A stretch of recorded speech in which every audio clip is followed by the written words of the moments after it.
Welcome to the Navigator tutorial on how to read the research summary report. We've seen how to run a research summary report.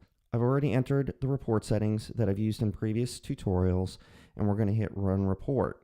And then we're going to take a look at it and see how to read this report. The first page that comes up is going to be our key statistics page. It's going to tell us our date range, how many interviews were submitted, how many were completed. It's going to give us our adjusted response rate, which we've learned how to calculate from previous tutorials, the cost of turnover. So it's basically the total submitted times the salaries of the employees times 1/3, and that gives us our cost of turnover.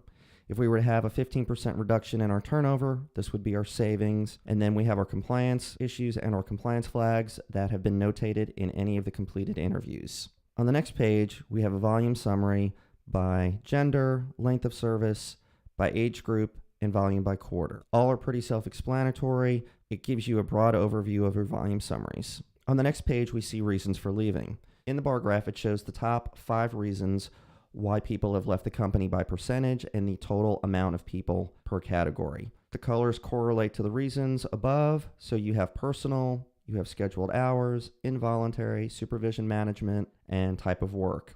Underneath that is another way of looking at it. So you've got involuntary, you've got account and percentage, and you've got an entire population total. These just give you 2 different ways of looking at the reasons for leaving. Whichever way you look at it is okay. The data is the same. It's just a personal preference. The next page shows us reasons for leaving. It's broken down into reason group, reason description, count, and percent.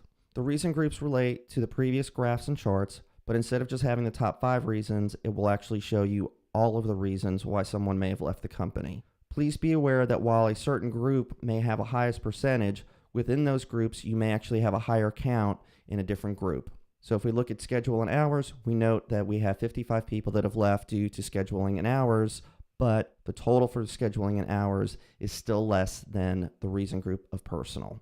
On the next page, you'll actually have a reasons for leaving text comments. It's pretty straightforward. It gives you the reason, it gives you the reason description, and then it gives you the verbatim associated with those comments. On the next page, we're going to see rating of employer.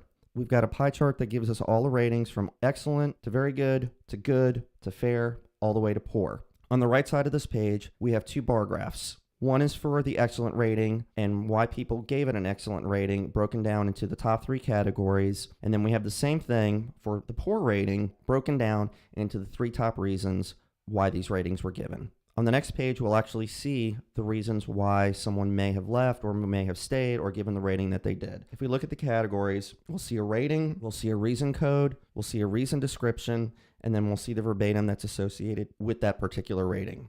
If we go down a little bit, we can see an excellent rating, a reason code of company overall, a reason description, good company overall, and then some verbatims.